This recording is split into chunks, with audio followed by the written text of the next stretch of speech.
Om Namo Bhagavate Vasudevaya. Om Namo Bhagavate Vasudevaya. Om Namo Bhagavate Vasudevaya. Srimad Bhagavad Gita, as it is, translation and commentary by His Divine Grace A.C. Bhaktivedanta Swami Prabhupada, Chapter 4, Text 2, very well known verse. Evam parampara praptam imam rajashayo viduhu sakale neha mahata yogo nashtah parantapa. This supreme science was thus received through the chain of disciplic succession, and the saintly kings understood it in that way. But in course of time, the succession was broken, and therefore the science as it is appears to be lost. Purport: it is clearly stated that the Gita was especially meant for the saintly kings because they were to execute its purpose in ruling over the citizens. Certainly, Bhagavad Gita was never meant for the demonic persons who would dissipate its value for no one's benefit and would devise all types of interpretations according to personal whims. As soon as the original purpose was scattered by the motives of the unscrupulous commentators, there arose the need to re-establish the disciplic succession. 5,000 years ago, it was detected by the Lord Himself that the disciplic succession was broken, and therefore He declared that the purpose of the Gita appeared to be lost. In the same way, at the present moment also, there are so many editions of the Gita, especially in English, but almost all of them are not according to authorized disciplic succession. There are innumerable interpretations rendered by different mundane scholars, but almost all of them do not accept the Supreme Personality of Godhead Krishna, although they make a good business on the words of Sri Krishna. This spirit is demonic because demons do not believe in God, but simply enjoy the property of the Supreme. Since there is a great need of an edition of the Gita in English as it is received by the Parampara, disciplic succession system, an attempt is made herewith to fulfill this great want. Bhagavad Gita, accepted as it is a great boon to humanity, but if it is accepted as a treatise of philosophical speculations, it is simply a waste of time. In this verse, Lord Krishna speaks about parampara, which literally means succession. When we speak about parampara in terms of Vedic philosophy of culture, we refer to a disciplic succession, or it is, that's the translation Srila Prabhupada gives. Often scholars translate it as tradition. So this concept of parampara and similar term sampradaya is very important in Vedic culture. They're very similar concepts. Sampradaya is maintained by parampara. Sampradaya means, sam means fully, pra also gives the sense of fully or properly. Da means that which gives. So that which fully and gives the real thing or the proper thing or properly gives. So the idea of tradition, that's very important in any traditional culture. We have all over the world now non-traditional cultures with the advent of the Industrial Revolution and the whole way of life of people who got under its steamroller changed, and all traditional usages were changed. Sampradaya, that gives the idea of a of a thought system, whereas there is some difference, whereas parampara gives more the idea of a whole body of activity and practices that come from the parampara. So in the Western countries we have the idea of tradition, but it's not connected so much like this with parampara. For a start, most of the tradition is not religious, or if it's religious, it's mostly only the practice, like carrying a statue of a saint around with lamps, but they don't really have any philosophical understanding of why they should be doing that. So there are many traditions also here in India. Many traditions are going on, like celebrating Pongal, what then special food is given on that day, and something of Deepavali, and most people have no idea why light should be lit, but it's just done. So when the understanding why gets separated from what's being done, then the reason why it's done is lost, and then there's not really that much point in doing it. If you just light lights because everyone else does it and you feel good, then the whole point of welcoming Ramachandra Bhagavan back to Ayodhya, if you're a Rama Bhakta, that's lost, and then there's no bhakti, and it's good to keep our tradition, but why? What for? So Krishna saw that the essence is missing, and at that time there was so much Vedic parampara was going on, but the essence is missing. It's not exactly the tradition in and of itself that is important, but it's what is the truth. That's the tradition is founded on the search for truth, atato brahma jignasa, and then different acharyas will explain what is that Brahma. Actually, that's already there in Shastra. Krishna is Param Brahma. King Tad Brahma Kim Adhyatma. Yato va imani bhutani jayanti, etc. Tad Vijagyasasva, Tad Brahmeti. So what it is already there, but there are different interpretations in the Vedic tradition. So there are Vedic paramparas. There are also non-Vedic paramparas, Buddhism, Jainism, and different paramparas within Buddhism and Jainism. The general understanding is that you have to follow the Acharya. All the Vedic paramparas will base their understanding on Shastra. Otherwise, there's no basis. But how to understand it, that's understood through an Acharya who explains it. And we'll find that the explanations of Shankara, for instance, are very different from those of the Vaishnava Acharyas. Although they both claim to follow the same Shastra. And they both accept that Narayan is the origin of their sampradaya. But they have very different conclusions. So this study of the Vedas, it can be very complex. We find that Chaitanya Mahaprabhu, when he was to discuss Vedanta with the Mayavadis of Varanasi, he told them that my guru, he told me that, what did he tell me? That Murkha tumi tomar nahik Vedanta dika. That you're simply a fool, you have no eligibility to study Vedanta. So to study Vedanta means to understand the truth, but if most people can't get it, then what's left?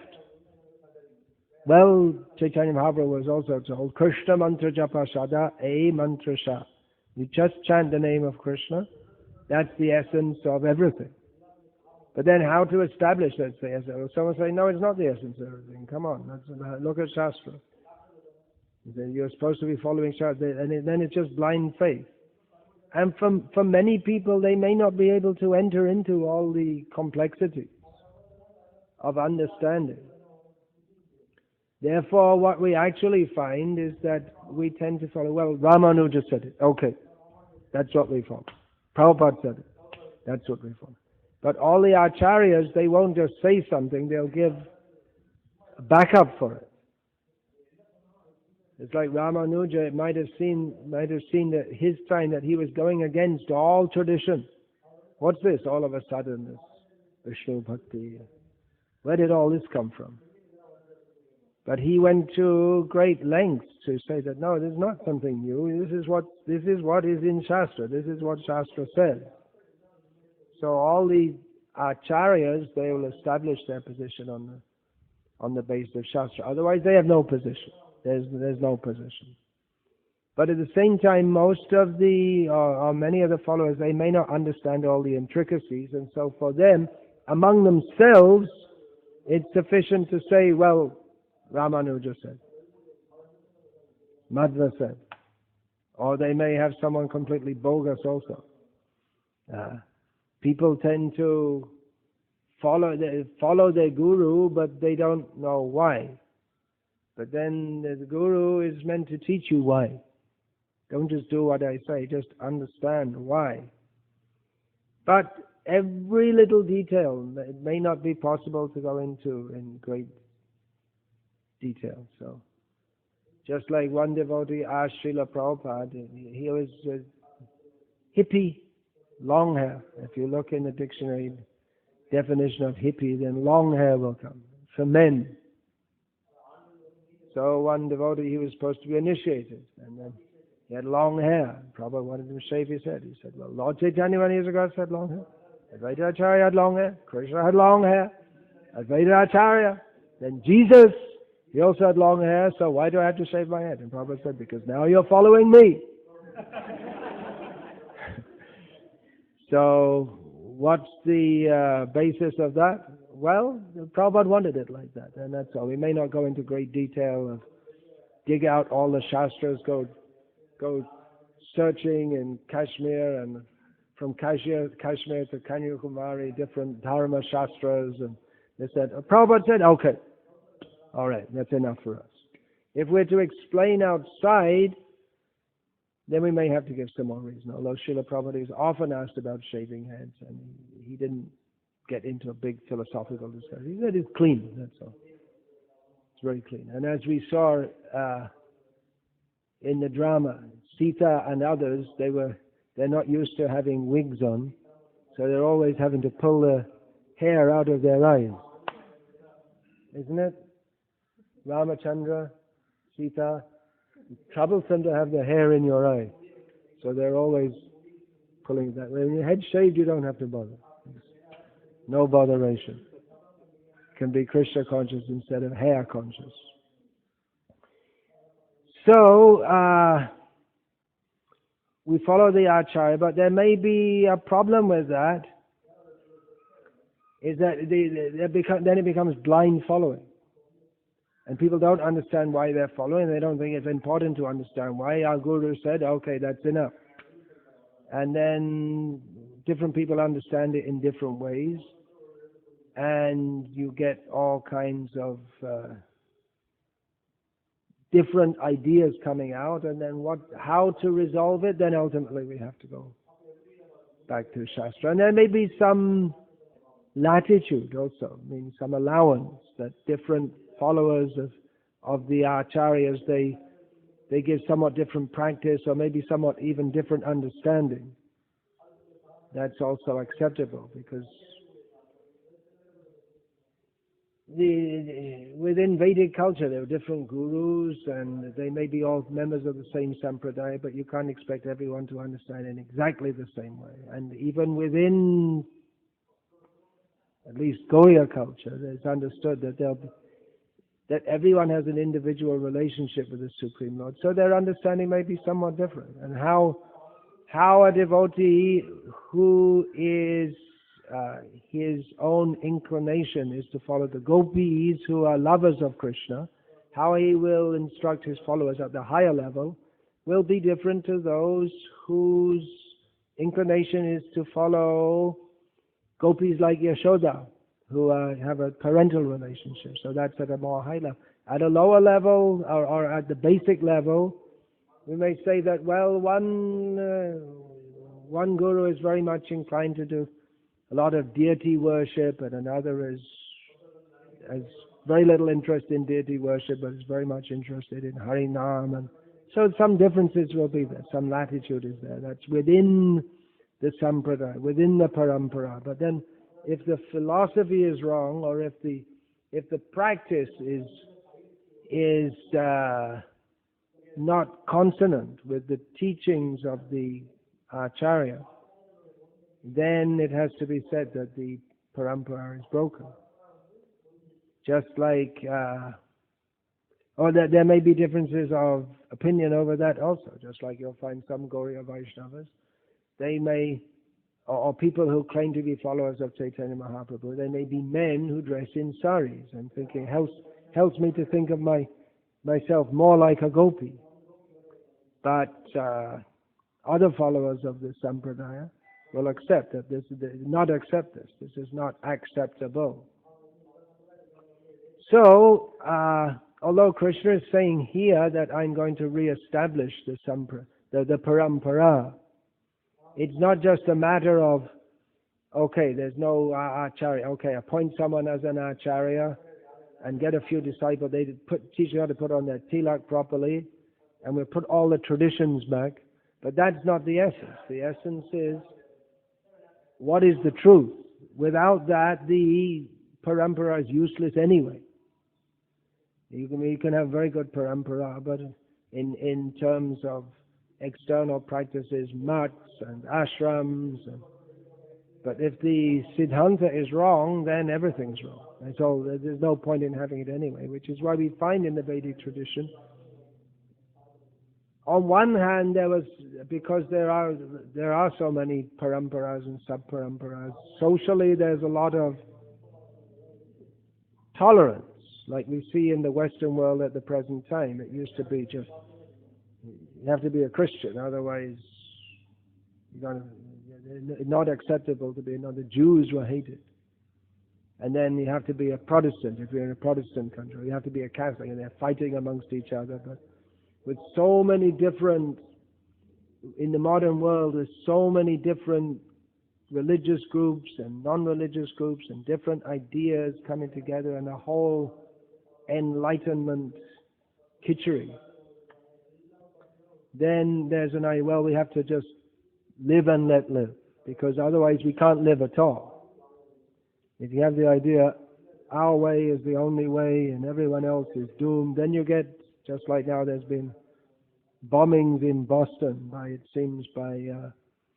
what we would call fundamentalist religionists who think that this is the only way. But you can't organize a cosmopolitan society like that. So there has to be live and let live. And that was the atmosphere of India socially. But philosophically, there was a lot of debate with the idea that, okay, you have your parampara, but what's the philosophy? What's the basis? And the idea is that if someone is defeated in debate, then that person, along with all their disciples, should surrender and become the disciple of the person who defeated him. Because the point is not simply to follow a parampara because you happen to be in one, but to understand the truth. And that is the essence. We see that when Chaitanya Mahaprabhu was, after he'd spoken with the Mayavadis of Varanasi, they admitted that actually you're right, and actually we're in this sampradaya, but we had a feeling that it wasn't really right, but just anyway we're in it because we're in it, and it's a tradition and we're all doing it and it's respected, but actually we always thought it felt a bit funny. So I'm paraphrasing here. So they were willing. Of course, there's a lot of prestige involved in that also. So if you're the head of a big following and you're learned and respected for your learning, you're famous as a saint, and you come in a long tradition, and someone comes and defeats you, and you have to just say, actually, all I was doing was wrong, and all the people I was leading, I was misleading them because I didn't have the actual truth. And to go from the position of being a guru to that of being a disciple is not something that one wants to give up very easily. There's egoism is involved there. So paramparas, they may be perpetuated, not on the base of truth or on the base of egoism, or just like that, without any particular reason. Just like, why do you observe Deepavali? Well, I don't know. Everyone, I don't know. When I grew up, they did it, and still everyone's doing it. So it makes us feel good, and most people, they don't even think, why do you do it? We're Hindus, that's why we do it. That's what Hindus do. But why? No idea.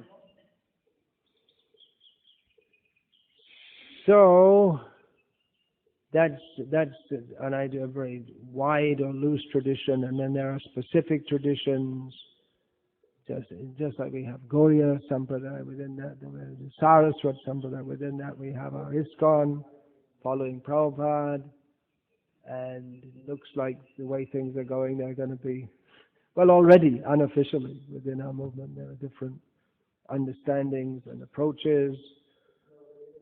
Then we have in North India the Ramanandis, Ramayat, and so many groups, Kabir Pantha, Radha Swami. These are what you would call traditional now, because they've been around sometimes. Then we have newer ones like Asharam and Sri Sri Ravi Shankar. And after some time that will be old, and then some other new ones. And people think, well, it's old, so it must be good. which is, well, in one sense you could say it stood the test of time, but it doesn't mean it's right. So, we see that Chaitanya Mahaprabhu himself, he clearly and deliberately established a sampradaya. Even though he is what mundane scholars of religion would classify him as an ecstatic, means a person who's ecstatic. And he doesn't really teach much, or he's not very philosophical, but he's just in ecstasy, and he affects everyone by all his ecstasy. So an ecstatic or a mystic. But actually he did sit down and deliberately instructed, specifically Rupa and Sanatana Goswami, in philosophy and practice. And even before sending Rupa and Sanatana to Vrindavan, he deliberately sent Lokanath, Bhugarabha to Vrindavan. After he sent Rupa, Sanatana, and he sent the devotees to Vrindavan with a specific aim. He told Sanatana Goswami that you study all the Shastras and establish, well, we have the song, Nana Shastra Vicharanaika Nipuno Sadharma Samsthapako. That was the order of Chaitanya Mahaprabhu. Go through the Shastra and establish what I am doing and teaching in a not very comprehensive way. Chaitanya Mahaprabhu generally didn't teach very comprehensively. But you find out from Shastra and everything and establish that comprehensively. And not only that, but the practices also. So Chaitanya Mahaprabhu said observing festivals, observing Ekadashi, wearing tilak, all these different things. He gave the practices also. And he told Sanatan to look to Tirthodha, you find out all the lost places, the lost holy places. So he wanted to establish Vrindavan as the spiritual center of his sampradaya. And later on, Jiva Goswami, he took apart from being a prolific writer, he took the role of an acharya in a very practical way also, in as much as he got land given in his name, legal deeds. They had even in those days legal deeds of land, and then so Radha Kund has come into the Gauriya Sampradaya. It's officially there, and still the Babajis at Radha Kund, generation after generation. It's a parampara battle going on. They're fighting with the local people who say, no, this is our land, get out of here. We want Radha Kund too, so our buffaloes can drink the water. And it's going on generation after generation. The Babajis are saying, no, this was given by Akbar to the Gauriyas. This is our place. So Jiva Goswami took that role, and then he instructed Shyamananda, Srinivas, Narottam, and sent them back to Bengal and Orissa with the specific aim of preaching and teaching the actual Siddhanta. So in this way, in Parampara, in the beginning of our Gauriya Sampradaya, there were deliberate efforts to establish the Sampradaya with a firm basis of Siddhanta, and later there was the Keturi Mahotsav, in which there are all different ideas floating around about who Chaitanya Mahaprabhu is Bhagavan, but Nityananda isn't, for instance, or Gaura Nagari, and many different ideas were floating around. And at Keturi Mahotsav, it was all sorted out, and this is the orthodox Gauriya line, and then it went on from there. So it was Chaitanya Mahaprabhu, and following him, they very deliberately established a tradition. And they knew it was something new, but at the same time they wanted to establish that it's not really new at all.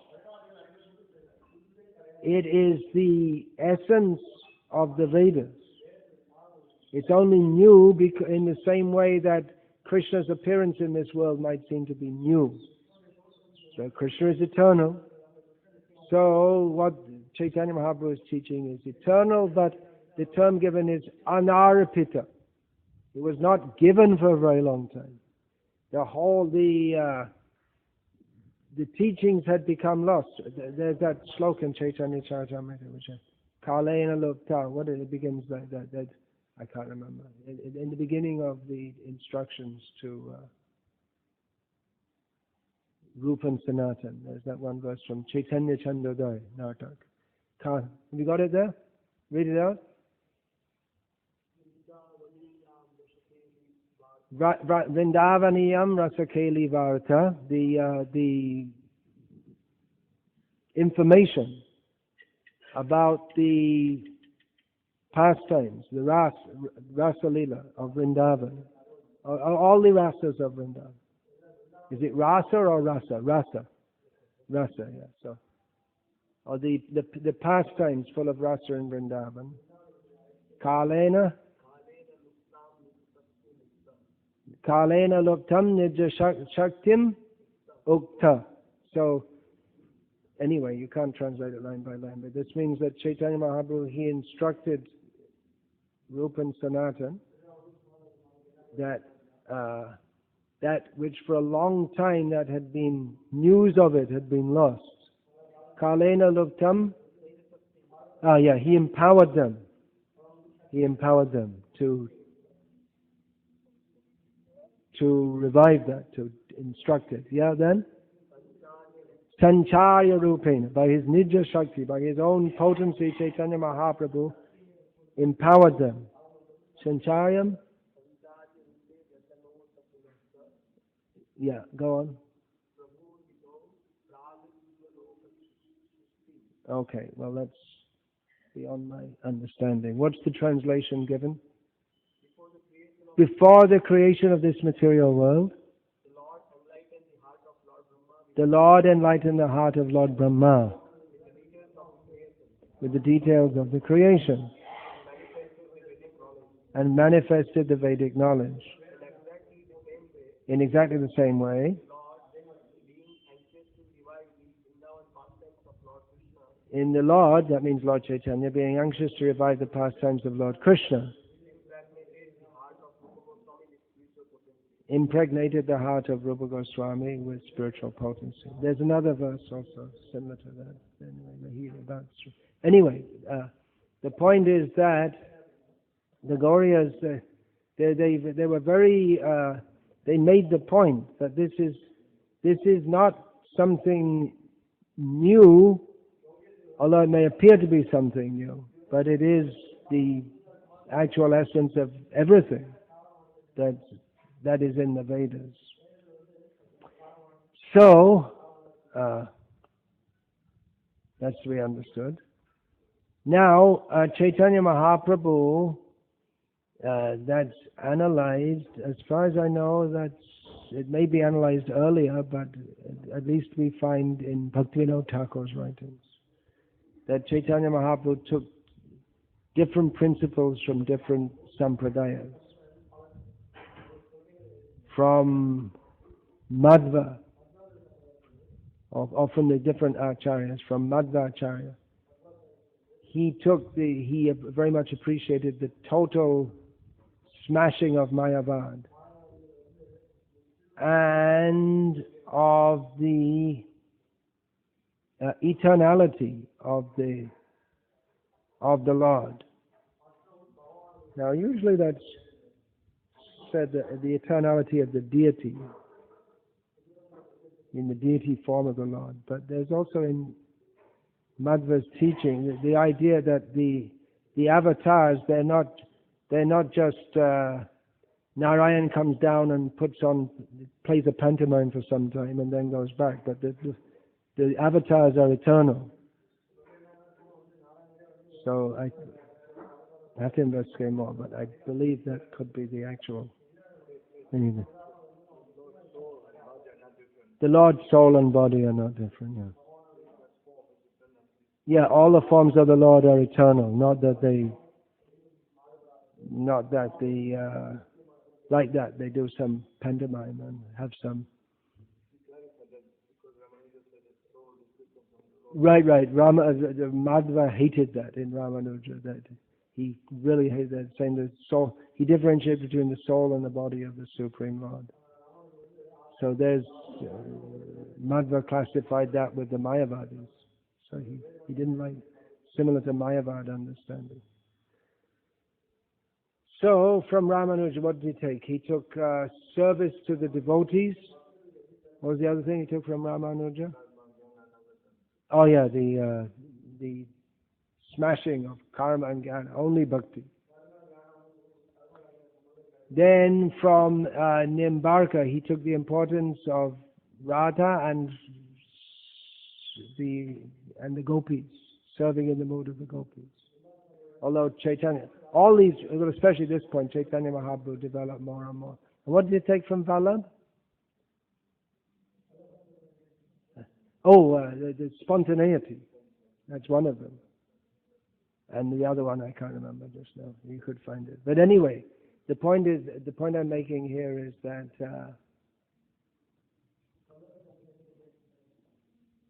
still trying to think of the other one, can't remember.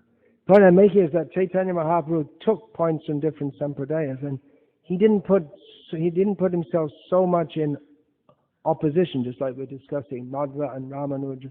Madhva, he was against Ramanuja's teachings. And we think of Mayavadis and Vaishnavas, but Madhva didn't think like that. He thought, this is the right line, and over there's all these Mayavadis, like Advaita, that means this Vishishta Advaita. Advaita. It's just the very sound of the word Advaita. He would infuriate the followers of Madhvacharya. So, Chaitanya Mahaprabhu, it may seem in some ways synthesizing, but not in the way that Ramakrishna, so-called Paramahamsa, that everything's okay, everything's wonderful, everything's nice. Not like that. He would take he would emphasize the points that are acceptable within the highest understanding. Of course, I'm speaking in a Sampradayic way here now. You wouldn't find a follower of Ramanuja or Ramakrishna speaking like this. Naturally, I'm talking as we are taught within our Sampradaya. So Chaitanya Mahaprabhu took the best things and he brought them to their fullness. And even the Mayavadis, he accepted to some extent. He didn't totally reject. That there is oneness with the Supreme Lord, but not in the way that they think. Not absolute oneness. The difference is important. But if you say there's only difference, if you overemphasize the difference, then how can you have a relationship? Just like I can't have a relationship with a microphone because there are similarities also, that a microphone is a distinct entity and I'm a distinct entity, but there's not much more. You can't have a relationship. And all right, let's come a little closer. I could have a relationship with a giraffe, but not to the extent you can have with God, because giraffe is too much different from a human. So there should be a lot of sameness, but there has to be distinct difference also. But if there's too much difference, then where do you meet? Where's the love? I fell in love with a giraffe. Well, the way the world's going, you never know. It's not impossible. When you fed up with girls, then you go into boys, and then you go, and then you never know. There's a word for that, but I don't know it. I don't need to know it. Sexual attraction to animals. So Chaitanya Mahaprabhu took to perfection, but then you may say that, well, yeah, we can integrate different things of different sampradayas and different ways of thinking, and it seems in our practical preaching that there's a very good case for that. Just like here in South India, for instance, if we chant a lot of shlokas, then people will be... Of course, that's not outside our Gauriya tradition, but our Gauriya tradition hasn't much emphasized on fire yagyas and chanting Vedic mantras. But if we do that in South India, people, it's not outside our sampradaya, and it will be much appreciated by many pious people here. One of my godbrothers in Bangladesh, he used to fast during Ramadan. He used to follow the fast. Of course, he didn't break it he didn't eat meat, but he used to fast because we're surrounded by Muslims and we'll respect their tradition, and it's not outside our teachings to do that, so he would do that.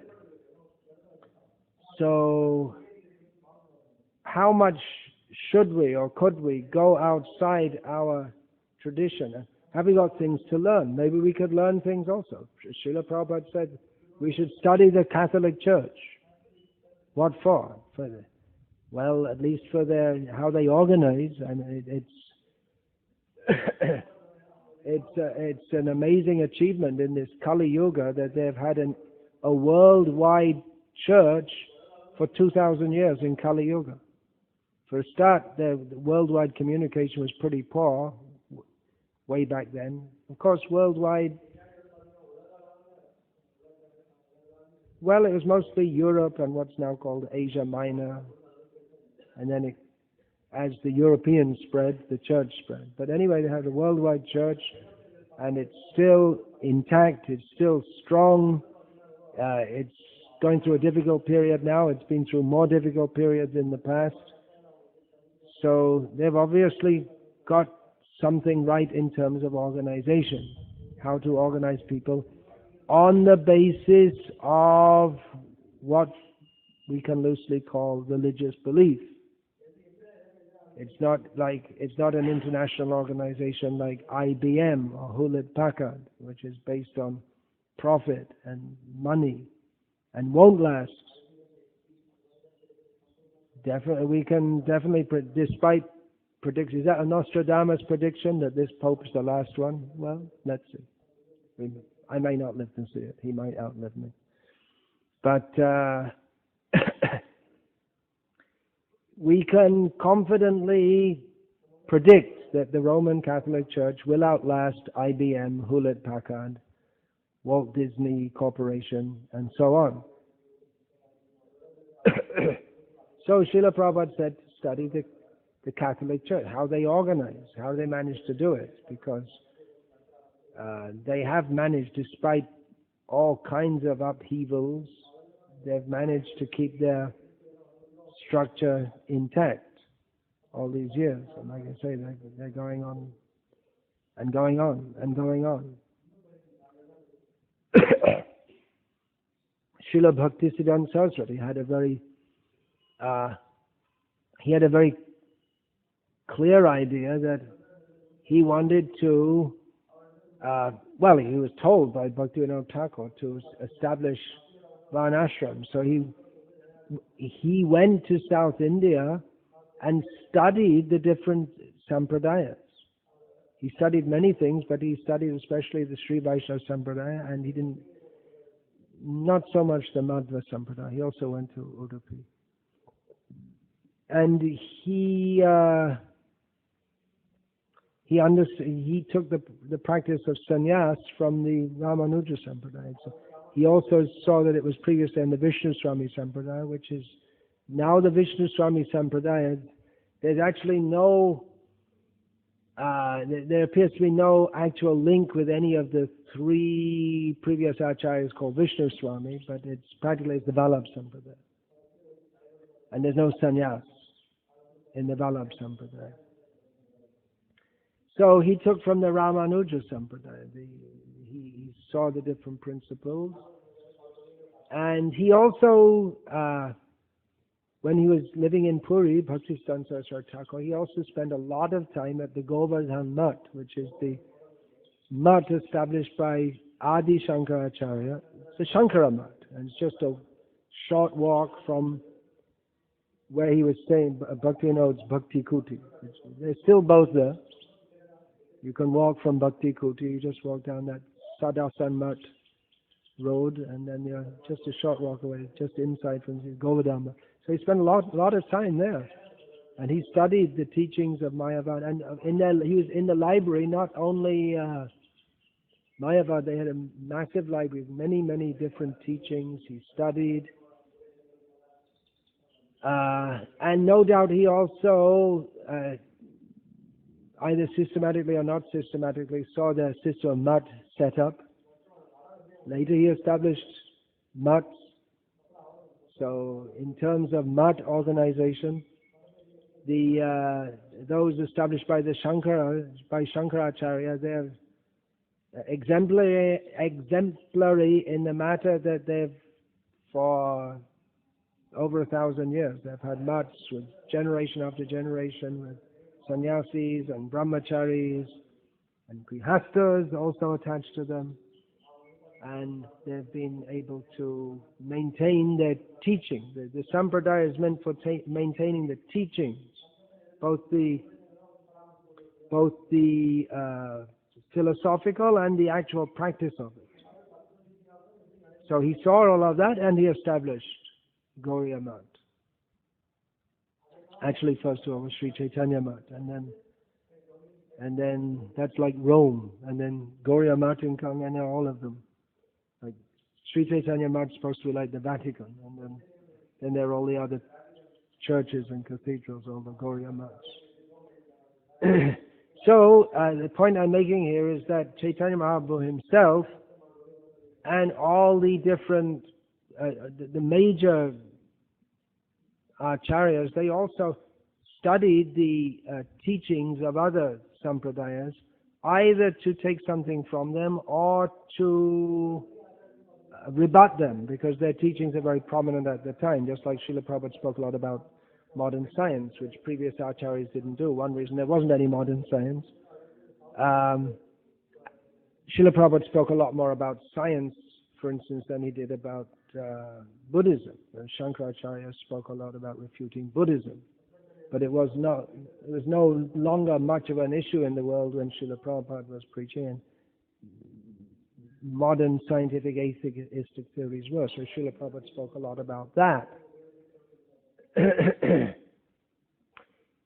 So we see that different acharyas in different times, they tend to study different teachings or maybe take something from it. Vishnu Acharya Thakur would often quote Madhusudan Saraswati, to what should I say, to expand, to emphasize, to exhibit, I can't exactly get the word, to demonstrate some of the points he's making. Or he would just quote him and say, this is how this is to be understood. Whereas Bhaktivinoda Thakur, he wasn't much of a fan of Madhusudan Saraswati because of Madhusudan. So many nice things he said, but at the end it's ultimately Mayavad. Well, I don't know. It's worth studying, and that's the general understanding. But that saying, Krishnat param kimapi tattvam naham na jane, that's also from Madhusudan Saraswati. I don't know any higher truth than Krishna. So, requires some study. But who cares nowadays anyway?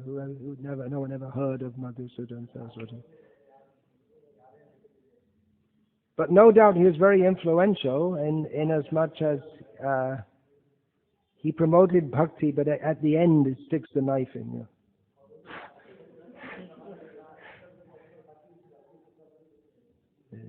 So I'm making the point that the different acharyas, they would study different sampradayas and different traditions, and maybe take something out of that and adopt it.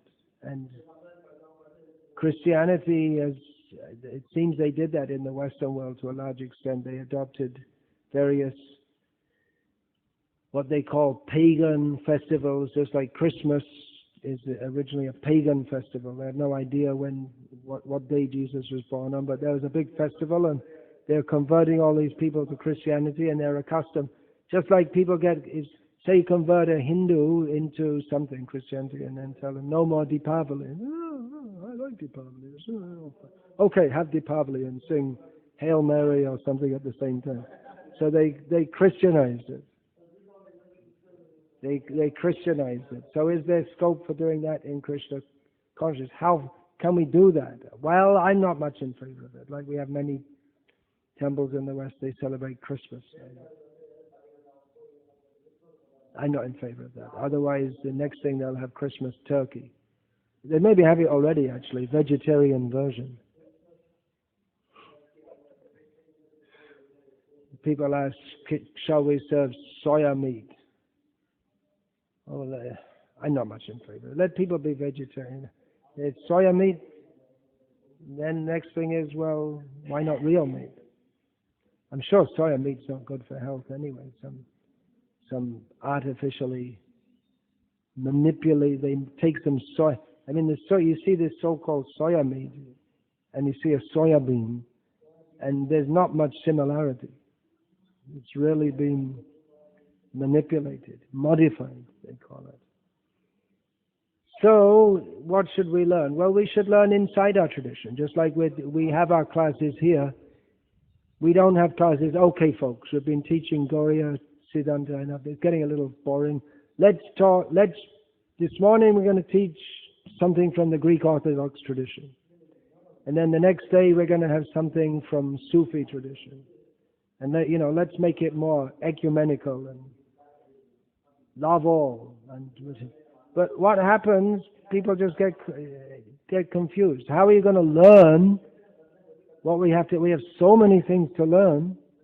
How are you going to learn if you go this way, that way, another way? That's why there's a parampara, and you're trained in.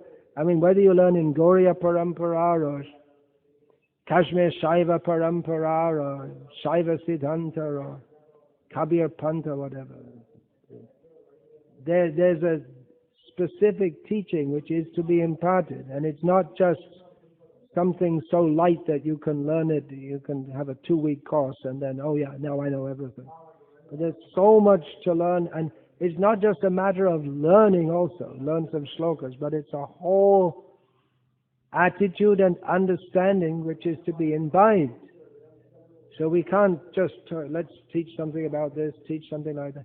We might, especially if we're in Tamil Nadu, we might, in the course of our teaching, teach something from the Sri Vaishnava Sampradaya, but we'll show it in relation to our own teachings. Just like we may say that Ramanuja taught like that, but actually in Sri Sampradaya they themselves don't know anything nowadays. It's very difficult to find anyone who knows anything about. I mean, they've heard the name Ramanuja, and maybe that's about all. So that's good, nice for them. They've heard the name. But some people still, there's some trained, some people not trained. But or maybe if we go to a holy, like that, that's a better. I mean, we'll go to Divya Deshams of the Ramanuja Sampradaya, and we'll say that we speak according to the local Stala Purana, according to local tradition. This happened, and this and that. Ananda Mai Prabhu told me he was with Srila Prabhupada in Tirupati, and Srila Prabhupada visited there, and then the local priests, they started to tell the story of the whole Tirupati story, how the Lord's in debt and all this kind of thing. And Prabhupada, he wasn't much interested.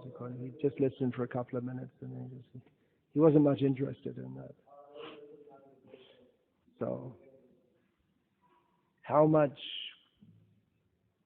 importance we give to that?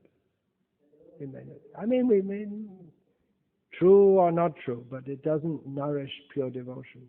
That's right. Just like we have also, Brahma Vaivata Purana story of Tulsi and her marriage to Shankachura, but I don't know. I don't think any Vaishnava Acharya ever, or Gauriya Vaishnava Acharya ever told this story, because it doesn't nourish pure devotion. So the Acharyas, they choose for us what we need to know, and then we're educated accordingly. Otherwise, Shastra is vast.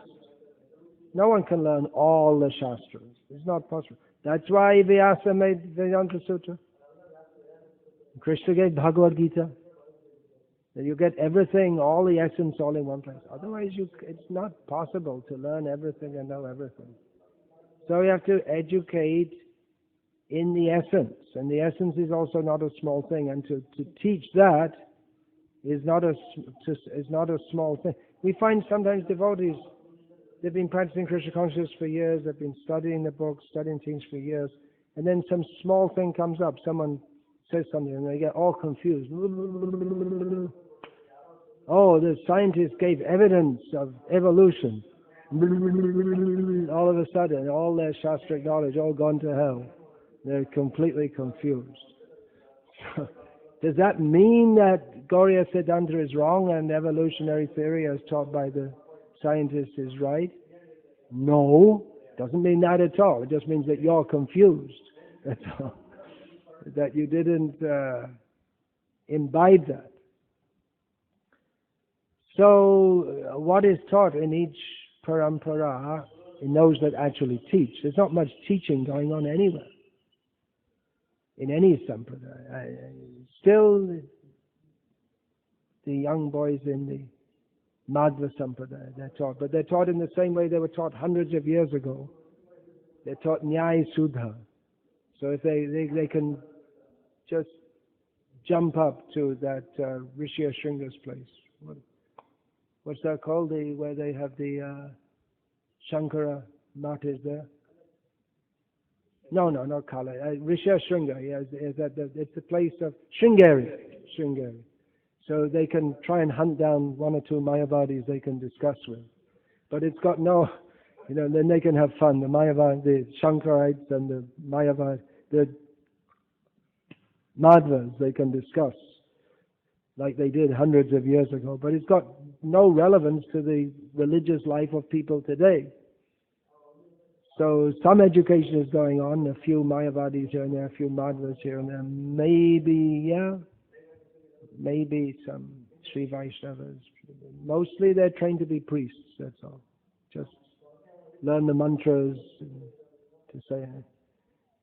So it's not vital to the intellectual needs of the people today, so that they can be convinced of Krishna consciousness.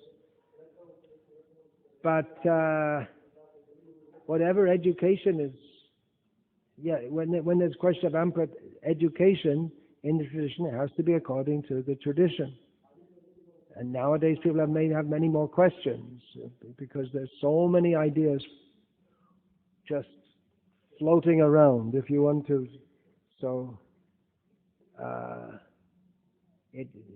the teachers, they may have to also go outside the tradition to see what other people are saying, and there may not be any precedent within our sampradaya that we know of to answer that, just like questions of cloning, for instance. This is it acceptable to clone human beings?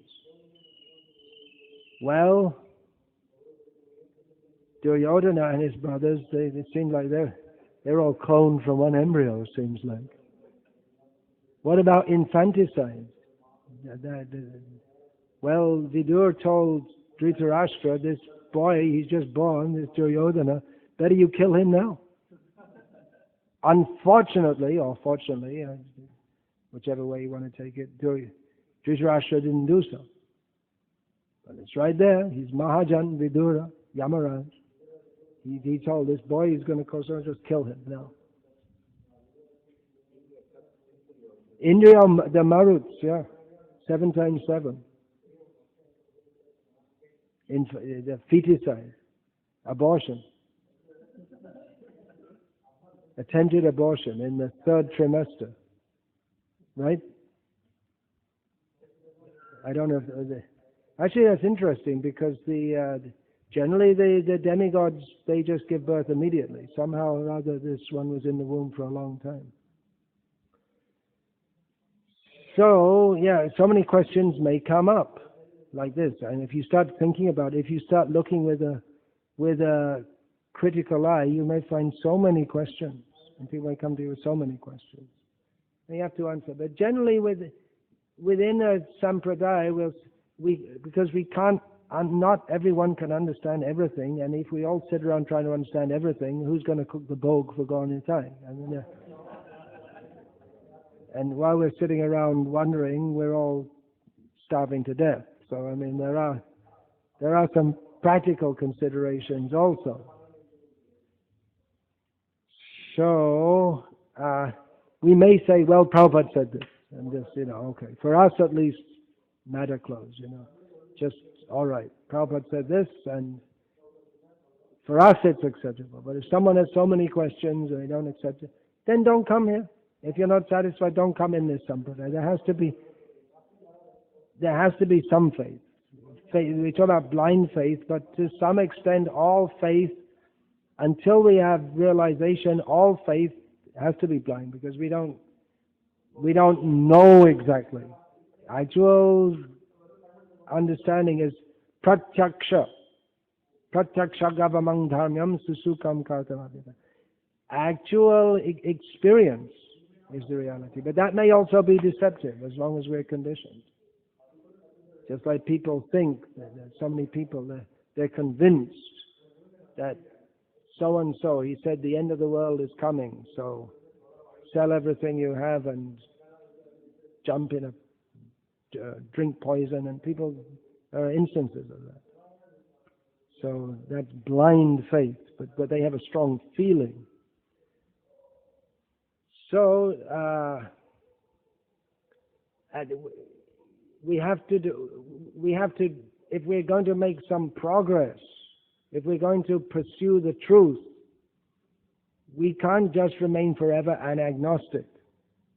If you say, well, we can't know anything for sure, therefore not try for anything, and then you end up ahara nidra bhayamaitun, that's all.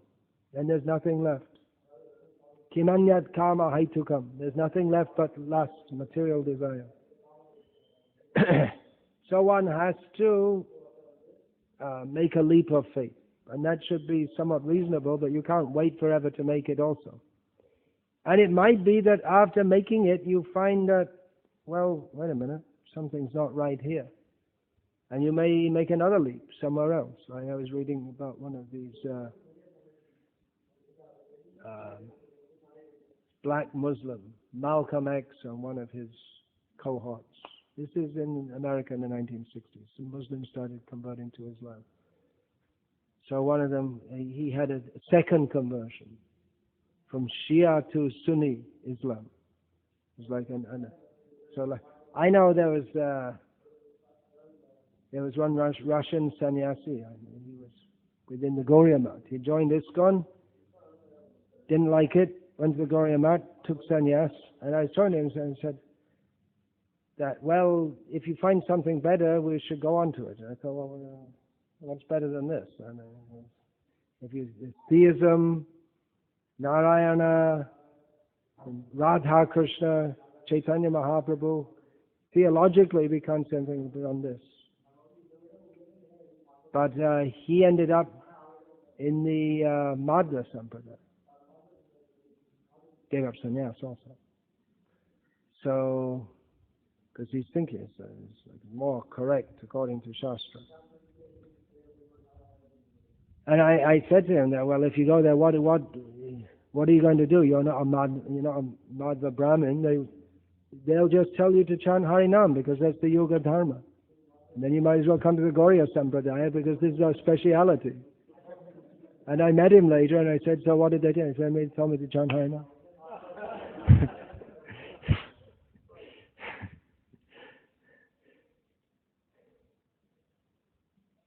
So, what else did I have to say? So many things. I had some ideas, but I'm just going all over the place here. Not very systematic. Oh yeah, the opposite to the idea, or not exactly opposite, but maybe a protest against this idea of you just learn within a fixed paradigm is the modern idea of, well, you learn many things about many things, and then you make up your own mind, and that's supposed to be the ideal of a modern liberal upbringing. You just expose your children to everything, and then you let them decide for themselves. Well, that's not a very good idea, to expose children to everything. You want to expose them to all the pornography, and you want to expose them to seeing the victims of the recent bombings in Boston. If anyone listens to this lecture later, they wonder what I'm talking about, because in the meantime there'll have been bombings in so many other places. But in the news at present is the Boston bombings. So you want to show them all that? Show them all the nastiness of the world? Is it really a good idea to do that? You really want to take the kids and show them, tell them the slaughterhouse is not nice. You want to take them there and show them that? I don't think so. So, this idea, you just expose people to many different things. In a liberal education, they teach all different kinds of things. So no one really knows anything very well, but then if they go to higher education, then they get so super specialists that they only know some tiny little thing and they don't really know much about anything else. So it's a challenge in the modern age in preaching and teaching Krishna consciousness, well, to accommodate and present Krishna consciousness within this atmosphere. What's it called? Information age, or so much information out there, so many different ideas. It can be very confusing. One way to get around that is not to teach very much at all. Just say chant Hare Krishna and be happy. But that's a cop-out. So,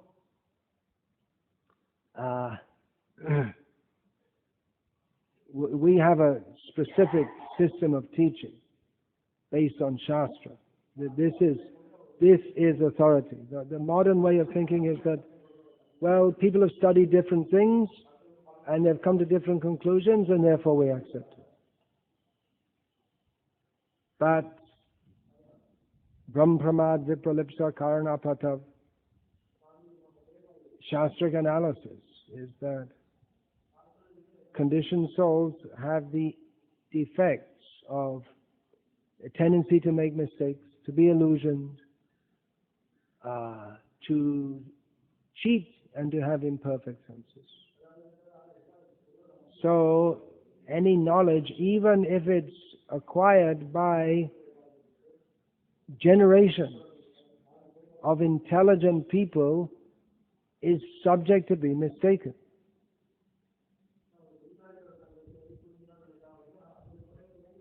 One thing I realized from watching some documentary about astronomy recently, well, I already had some idea, but it became very clear to me that, as one of the astronomers who was speaking there said, we really don't know very much about the cosmos.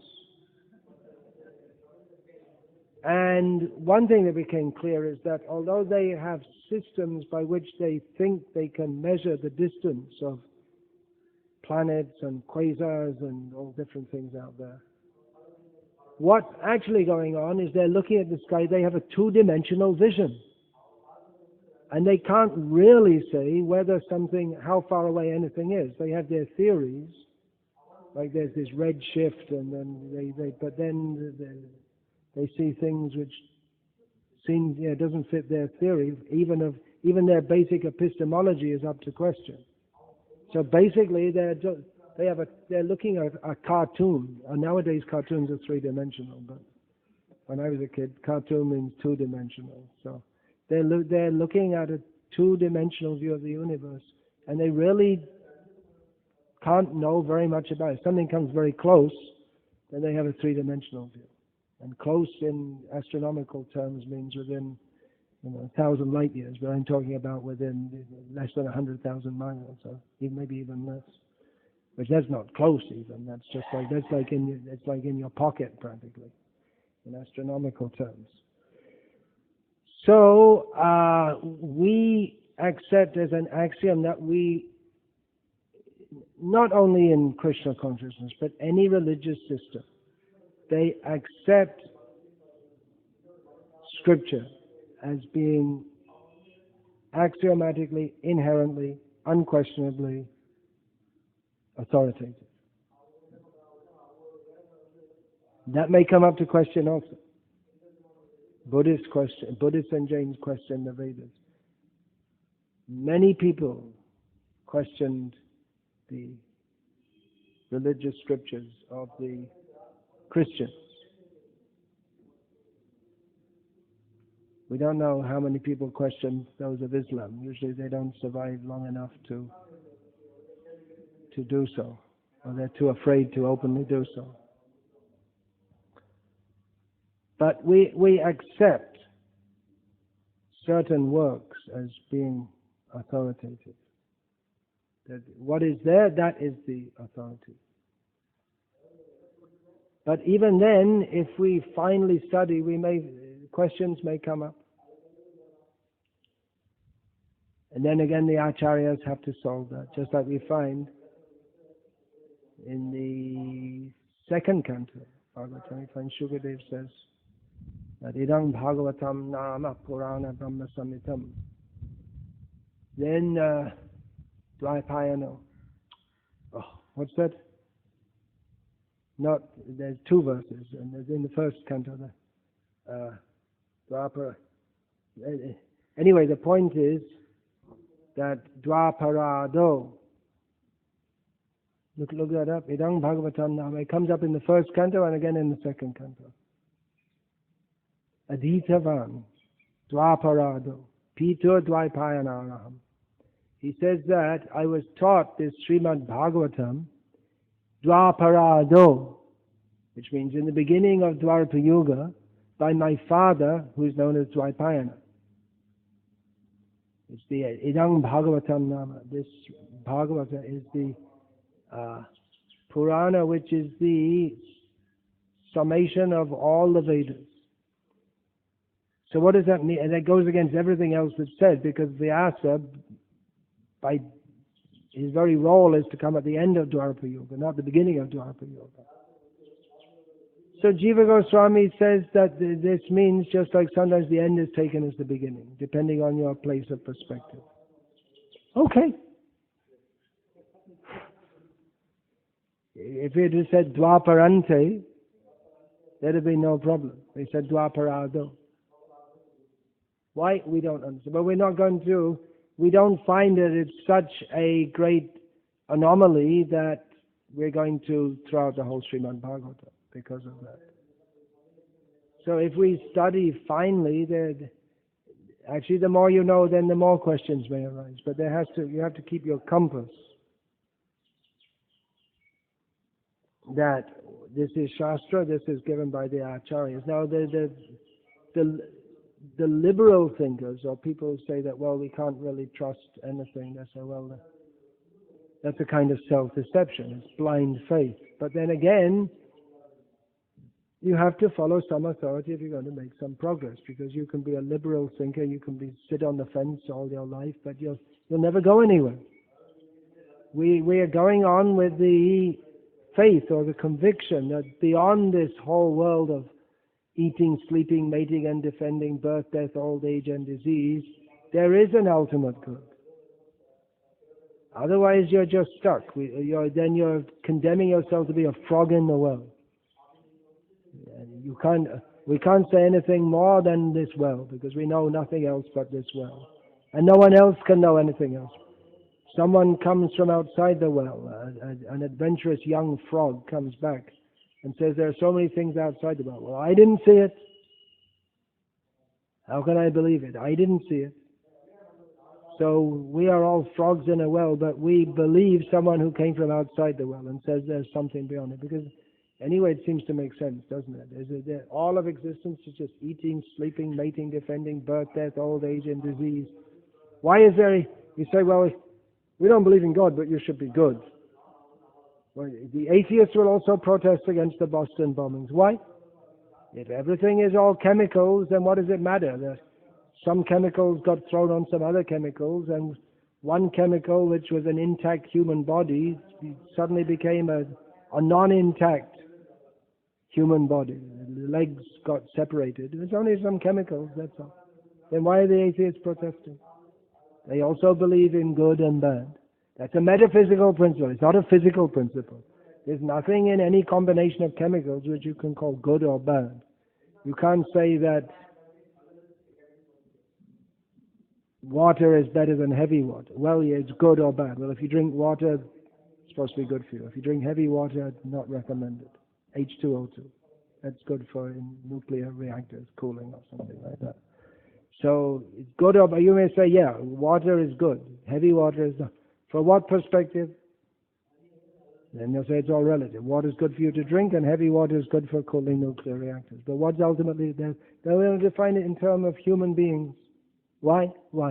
It's just, according to you, the human body and mentality, it's just a combination of chemicals. That Krishna says in Gita also, that why? If you think that the body is born and it just dies and there's no soul, then there's also nothing to lament. Either way you take it, there's nothing to lament. So we go along, even though there may be questions, there may be explanation. Another example, in Chaitanya Charitamrita, Krishnadas Kaviraj several times says that Chaitanya Mahaprabhu, when he danced, the whole earth tilted. You take it literally, or is it poetic? We know that Shastra also talks poetically. Well, we don't mind that. You take it either way you like. It doesn't bother us that much, you know. Say the earth tilted and then, well, they would have gone out of orbit or so. I don't know, whatever. What does it mean that the earth tilted anyway? But I don't know. We study Chaitanya Charitamrita not as a scientist, not as a mundane scientist. So, many awkward questions can arise. We should be ready for that. If we're actually going to preach Krishna consciousness widely, then we can expect that many questions will arise. Last time I said, Jayadvaita Swami told me there was a book about called How to Read the Bible. He suggested I see this. It's written by a Jew who was a Harvard professor teaching biblical studies. And then he retired and went to live in Jerusalem. And he goes through, I just read a few chapters, it's a huge book, but it's more or less the same each time. They'll study different parts of the Bible and show how, according to scholarship, it's not true. or different assumptions about it are not true. Just like the Pentateuch, the first 5 books of the Bible, that's supposed to be written by Moses, but it's accepted by scholars that because the language is different, the statements are different, that they're probably different scholars, and they say this part is written by so and so, this part is written by. They identify scholar A, scholar B, scholar C, and so on. And then they get into the story of Noah and the flood, and they pointing out that long before the accepted date of this being written, there are already flood traditions in Babylonia and actually all over the world. So in this way, they show that, well, maybe the Bible's not so God-inspired, it's man-inspired anyway. But then, so I read I think 3 chapters, and then I went to the end. I said, okay, I got the gist of it. I went to the end, and then his conclusion is that, well, okay, so now we understood that the Bible's probably not true in the way that we thought it would, but still we should accept it, because if we don't, there'll be no Judaism. He's a Jew, not a Christian. So he thought there was something inherently good in being a Jew, without any really good reason, but just, we're Jews and that's it. That's all. That was his whole reasoning, to offset everything else he'd said in the book. So, if we are to take up the challenge of preaching Krishna consciousness very widely, which means that we're going to have to do more than having holy festivals, throwing colors on each other, and going to interfaith meetings. We're going to have some serious discussion about what is actually the truth, and convince people. And many people may like to come and throw colors on each other as some kind of fun, but that doesn't mean that, and they may become favorable to the Krishna consciousness movement for doing so, but they're not going to commit themselves to surrender to Krishna unless they're convinced to do so, or even if they do so sentimentally. They're not going to stay on the path unless they're going to be convinced to do so. So we're going to have to take up these questions. Otherwise, it can be devastating. Just like there are many cases of people that brought up as this Kirtanananda, Keith Ham, his early life. He was raised as a Bible-thumping Christian. Then he went to university. And that was the end of his Bible thumping, because he got exposed to all kinds of different ideas which he'd never thought of before. And they torpedoed his faith in all that he believed in, because there were no answers. The priest couldn't give any answers to what he said. So we're going to have to be able to give answers. That is required. Otherwise, either people lose faith in it altogether, or they do a Vatican II on it. I mean, 1965, I believe it was, the Roman Catholic Church decided that evolutionary theory is okay, which means all the infallible popes prior to that were wrong, and all the infallible popes after that were right. I don't know how exactly they do it, but they thought that evolutionary theory can be accommodated within Roman Catholic Orthodox teachings. So that way they took the heat off. They thought that the pressure on them from evolutionists, but it didn't really help them much, because the evolutionists still said, well, you can accommodate evolutionary theory within your teachings, but we don't need your Godism within our teachings. It's not required. So they didn't really make any gain. They lost their caste, and they're still hungry.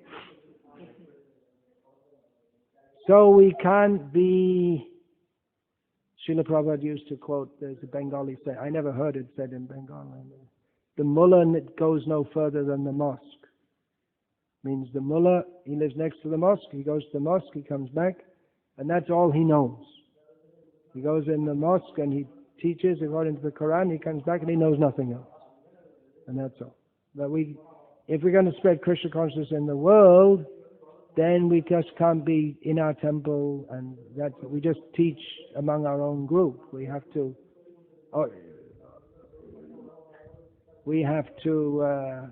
be aware of various ideas that are going on in the world and present them according to Gauriya Siddhanta. You may say, well, maybe we'll find something which defeats Gauriya Siddhanta. What are you going to do then? Then you're in trouble, from our perspective.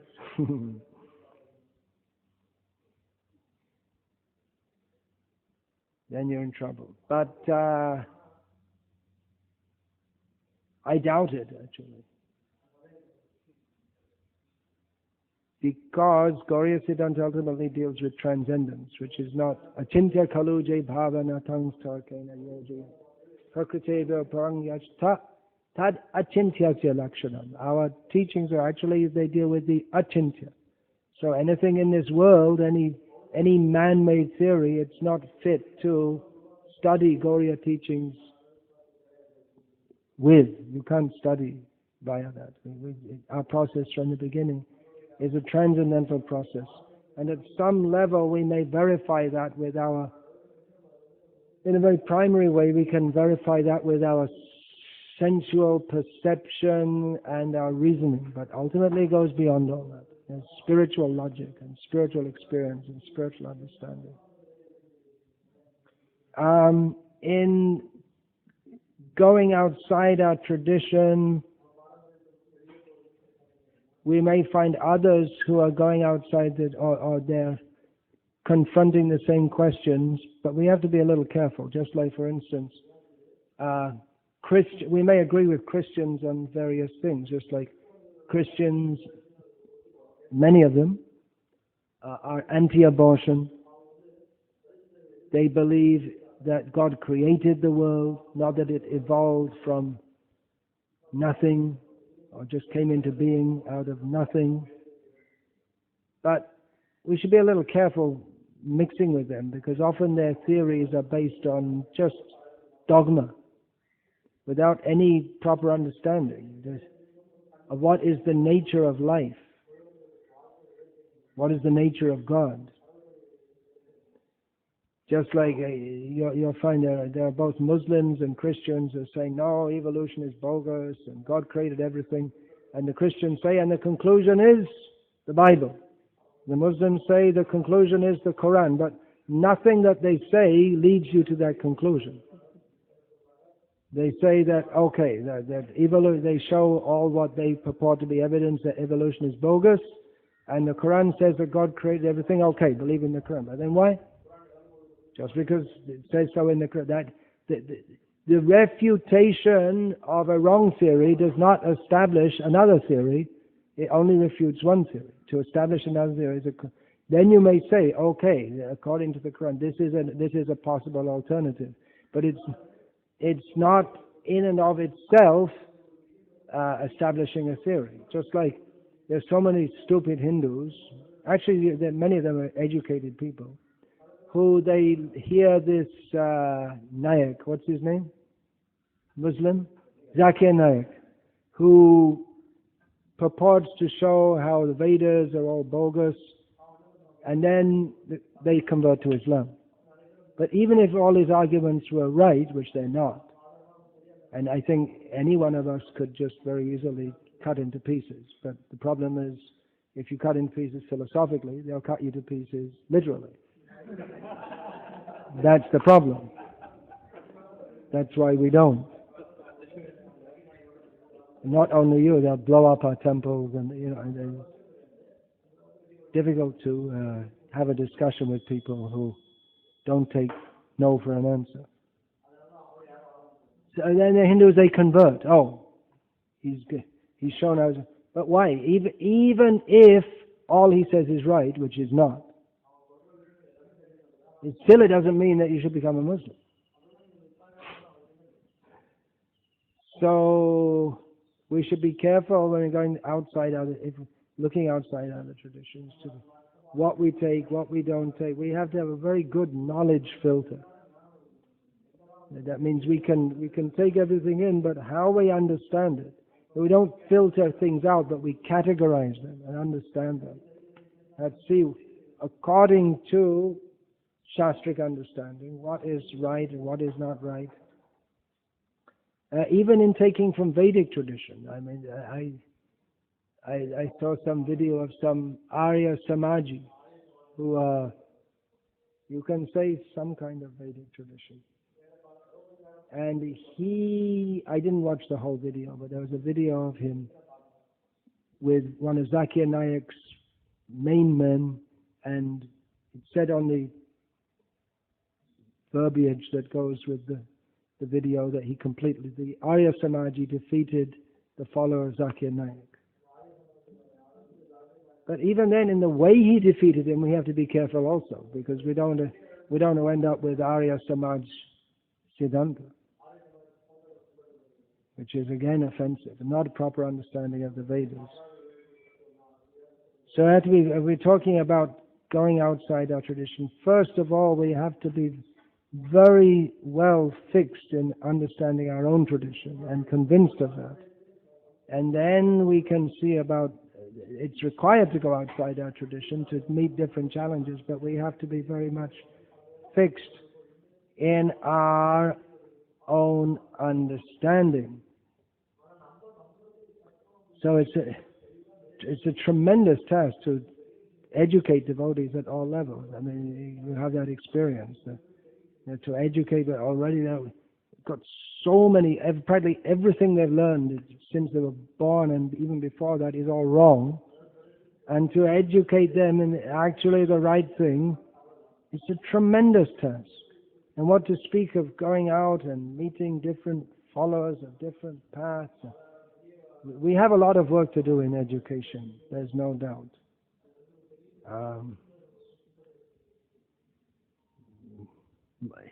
Some people are not very educable. That's also, they may be nice devotees, but not everyone's going to be a very great scholar or any such thing. They should at least know some basic things.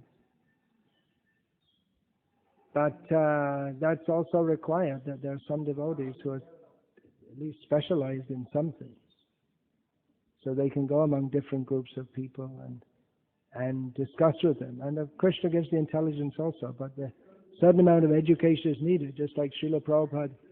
He cautioned some devotees who they wanted to go and preach to scientists, and Prabhupada said, well, make sure you're properly prepared. Otherwise, if you don't know what you're talking about, that'll become obvious and you'll just look like fools. And instead of preaching, it'll be the opposite effect. So you should have some idea. If you're going to go and preach to scientists about science, then you should know your stuff. I have some ideas for preaching to scientists, but you don't need to know science. You just ask some basic questions. That's also possible. And say from the outside, I'm not a scientist, but can you just explain, if it's science, why different scientists with the same information available to them, and they're both being educated in science, come to completely different conclusions? For instance, I mean, the very fact that there are scientists who believe in evolution and others who don't suggests that science is a belief system. It's not what you call science, because if it was actually science and it was also very scientific, then with the same information and the same scientific training, everyone should come to the same conclusion. But they don't, which just goes to show. They say religion is just a belief system. Well, science is also. Otherwise you wouldn't have different, and they say, well, those people don't know what they talk about. Well, I don't know, I'm a layman. That's what, if I go to the Catholic Church, they'll say the Protestants don't know what they're talking about, and then it's just the same thing. How do I know? They say, then you have to study. Well, that's what we say with religion too. You come and you study, then you can understand. So as far as the layman's concerned, science is just another belief system. So like that, in that way you can discuss. But if you want to get into detailed discussion, then you really have to know what you're doing. So, we're in the situation of very much having to establish, in one sense, we're having to establish a tradition again, as Krishna did with Arjuna, as Chaitanya Mahaprabhu did with Rupa and Sanatan, spreading Krishna consciousness all over the world. Even here in Tamil Nadu, no one knew anything about Chaitanya Mahaprabhu. Maybe at Belur, someone went to North India and put on the Gopuram Chaitanya Mahaprabhu and Nityananda, but I don't think anyone in Belur knows who they are until you went there and did a program. Maybe they took Prabhupada's books and they know a little bit. But we're very much in the situation of all over the world having to establish a tradition. People don't know about it. And at least in terms of most of the world, it's not a question of that the tradition became lost, but it was never there, at least within what we know as history. Of course, it may have been there, but it's become so covered over. The Vedic culture, there appears to be very good evidence, of course it's covered up, of the assertion that Srila Prabhupada made that Vedic culture was all over the world. But it's all been covered up and destroyed, actually, by Christianity. And so we're practically in a situation of having to establish a whole new tradition and its teachings and its understanding in the face of overwhelming opposition. Not nowadays much direct opposition, but the whole way of life, the whole attitude to life, the whole understanding of everything is so very different from what we have to establish. It might appear to be almost impossible. But I don't think it's impossible, because by Krishna's grace anything's possible. But definitely we're going to do that. It's going to have to be a lot more than having holy festivals. By this I don't mean sacred festivals. I mean it's becoming popular now. People throwing squirting colored water at each other. And actually it's going to have to be more than chanting Harinam also. Along with Harinam, there's going to have to be a lot of preaching and educating. It's going to have to be there. So within our own group, we have to teach according to our own parampara, and very clearly understand what that is and impart that to others, and impart the understanding of how to impart that to others also. Hare Krishna! Any question about this, please? It's a tradition when I come here that devotees get a late breakfast due to long classes. I think let the Gurukul Brahmacharis whose schedule is getting spoiled, let them go and take prasadam.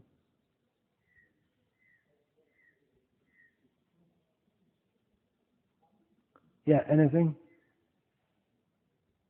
All right, speak.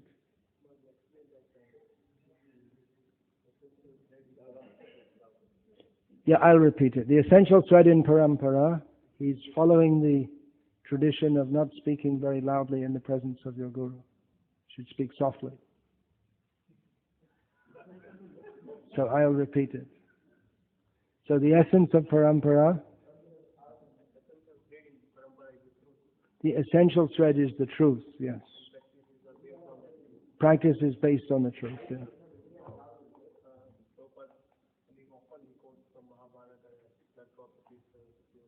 Often Srila Prabhupada quoted from Mahabharata, Tarko pratishta shutiyo vibhinna nasavrishe yasya matang nabhinnam.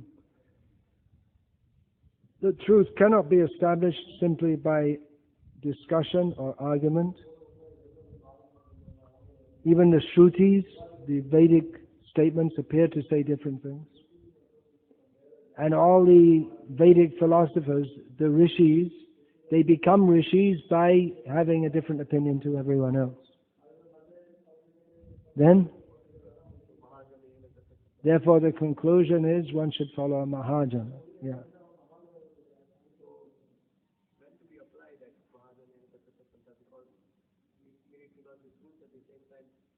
we have to know the truth, but we have to learn it from a Mahajan. So ultimately, it's Guru Krishna Prasade Pai Bhakti Lata Bij.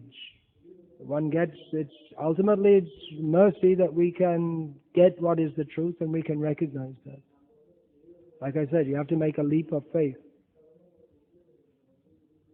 But it's not that it's blind faith. One has to always apply one's intelligence. So, those who are gurus and teachers, they also teach us how not to get cheated.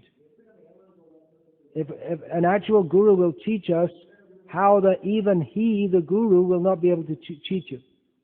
So later on, if the guru tries to cheat you, you'll know now he's cheating me because of what he taught you. If you're actually taught by a proper guru, then even he cannot cheat you.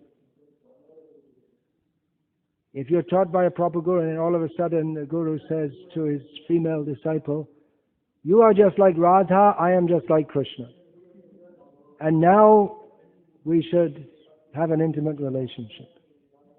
And if the disciple has been properly taught, they'll say, "Forget it. You're bogus. You're cheating." So one has to accept a guru, but questioning also. And that's why the system is there. Don't immediately accept.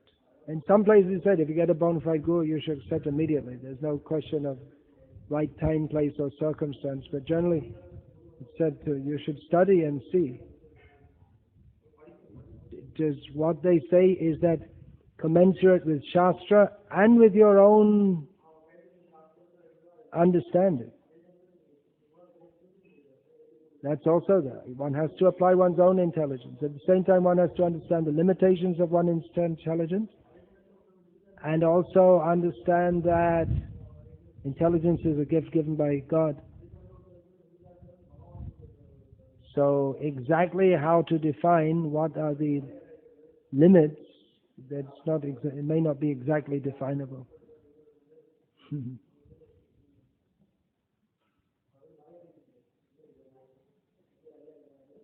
But we see if the Guru is following the Shastra, following the previous Acharyas, if he has something just completely new, then it's highly doubtful. He takes his authority from the previous Acharya. You see, by his activities, by his teachings, it's very clear that Srila Prabhupada is a completely God-realized person. So if we follow him, we know that that's proper. We can trust that who is teaching according to Prabhupada, that's going to be good for us.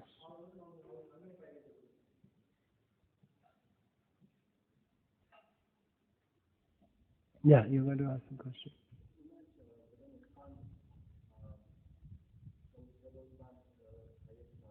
Srila Prabhupada is our highest authority within ISKCON. In one sense, yeah. But he would always point to the previous Acharyas and to Shastra. And he's the highest authority because he represents all of these authorities. Ultimately, the highest authority is Krishna himself.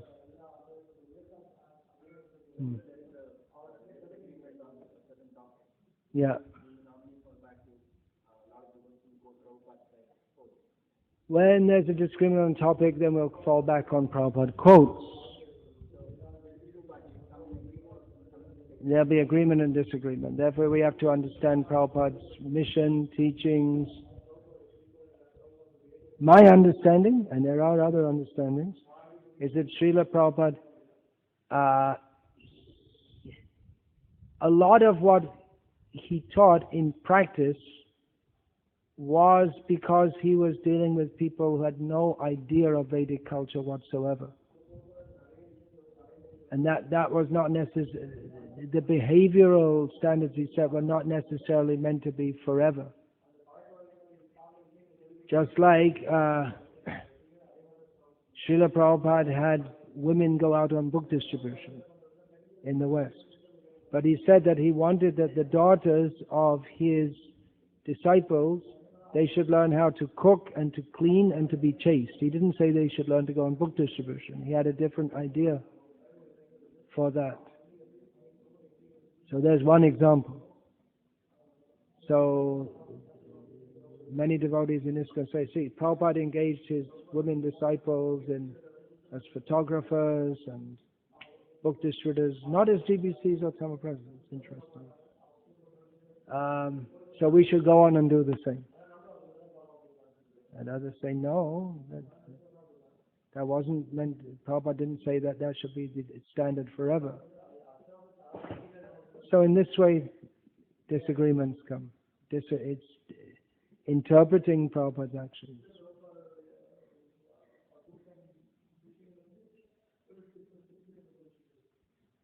And many strange things come out of that.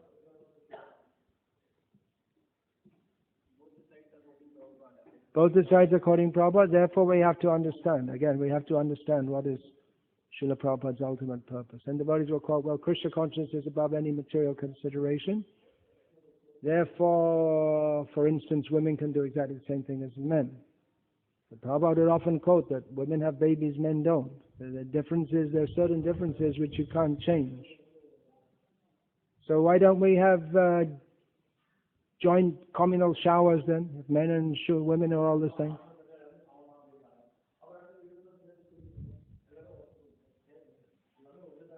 Why not? If we're all just spiritual, we're all completely on the spiritual platform, then why bother with any restrictions?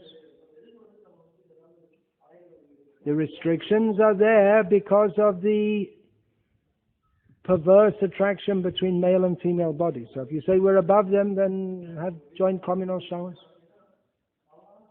That's the ultimate, that's a technique in logic. You take the argument to its ultimate extreme. Then there's no problem with that. It may come to that also in the course of realization of devotees. Already we see, I saw on the cover of Bhakti Godhead magazine a few years ago, it showed the Guru Kuli's bus tour or something, and all young men and women, all in a group, all completely mixed up. So already they came to that level of understanding, that there's no distinction based on gender. Although I don't know how many of them are chanting 16 rounds, but they have this high realization. What is this called? It's called Sahajya, where you pretend you're on a very high level, or you imagine yourself to be on a very high level, therefore you don't follow the rules, because you think you're above them. But you're not above them, you never came up to them. In the name of Chaitanya Mahaprabhu, you make a farce out of the whole thing.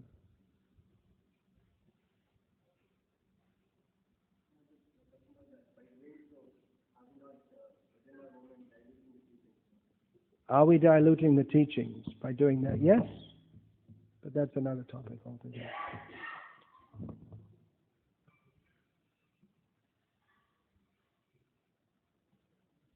Hare Krishna. Srila Prabhupada ki jai. Sri Gauriya Parampara ki jai. Sri Gaura Nitai ki jai. Hare Krishna.